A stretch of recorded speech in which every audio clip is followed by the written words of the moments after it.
Did you know you can set the weather as the alarm background on the Samsung Galaxy S26 Ultra instead of using a regular static background? Your alarm screen can display the current weather condition when the alarm rings. Let me show you how to set it up. First, open the clock app. Make sure you are in the alarm tabs. As an example, let's create a new alarm by tapping the plus icon at the top.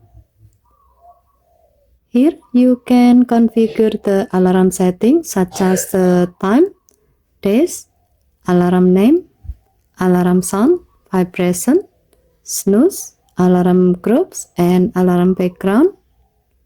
By default, the alarm uses the regular static background. To change it, tap the background thumbnail. Next, tap background. Under the feature section, tap the weather thumbnail. Then tap done to apply the alarm background. Finally, tap save to save the alarm.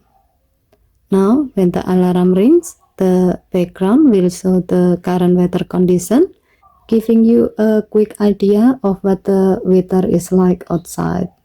Okay, thank you for watching. Please help to like and subscribe. Have a nice day.